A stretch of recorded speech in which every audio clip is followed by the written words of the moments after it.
Marley, Chadwick Boseman, Freddie Mercury, and Tupac. Take a look at these six celebrities and think about what's similar between each of them. Now, obviously, all of them are male, and maybe you realize that all of them are pioneers in their field. But maybe you notice that, unfortunately, all six of these influentials passed away a bit too early. And the more you think about it, the more you realize that's part of the reason why we tend to appreciate their endeavors in their respective fields. The fact that their benefit to humanity was cut off is why we tend to appreciate them so much. Steve Jobs, Bob Marley, Michael Jackson, Tupac, Freddie Mercury, and Chadwick Boseman. All six of these celebrities had very, very interesting books of life.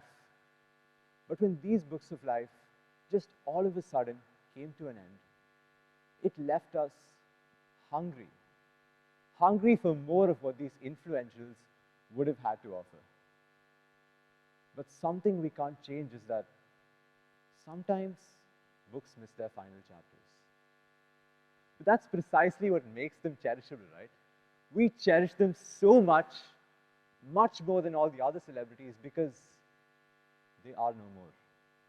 That's how humanity works. We tend to appreciate things the most when we no longer have them.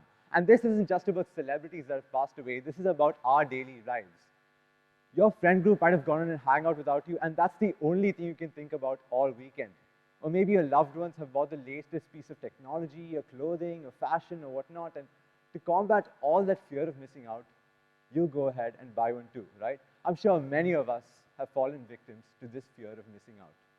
But why? Why do we fall victim to this? Simple answer, it's because we want to make life complete. Our desires fulfilled, perfect. You can't stand to see your bucket list half done. How many of you have experienced such fear of missing out? Great show of hands. Because that's including me. I have experienced the fear of missing out. I couldn't stand it when I saw someone have something which I didn't have. I couldn't stand it when I saw someone be someone that I wasn't. I couldn't stand it when I saw the puzzle pieces of my life slowly start to crumble away.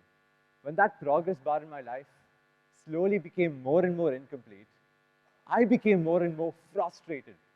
I became angrier, I started isolating myself, I started switching up, I started becoming paranoid, I became a completely different person for the worse.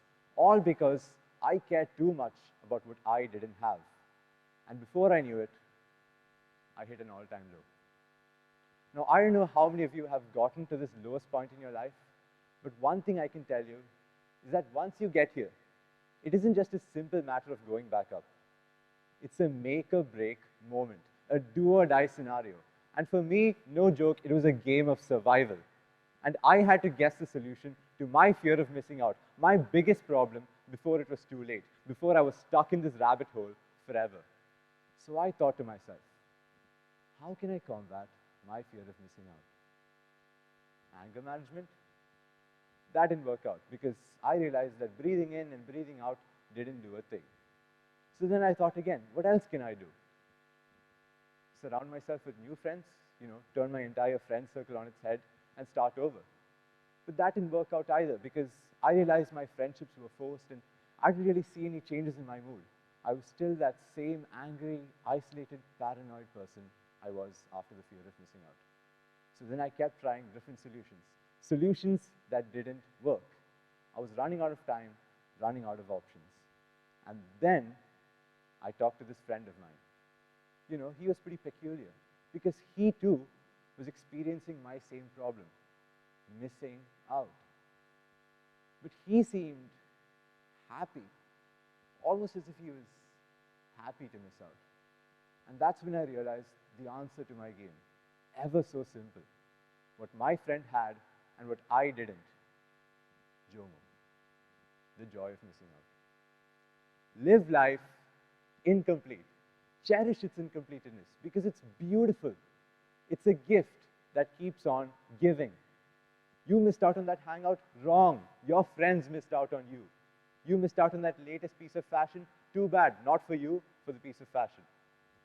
When you jump onto this optimistic bandwagon of JOMO, You become a completely different person. Trust me, because I have.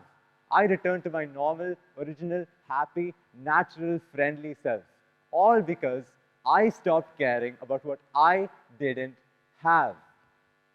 Listen, having a complete life is pretty good, but an incomplete life is just as beautiful. Cherish that incompleteness in your life, because the big, beautiful world is beautiful whether it's complete or not. And if your life is complete, that's well and good. But if it isn't, then embrace that joy of missing out.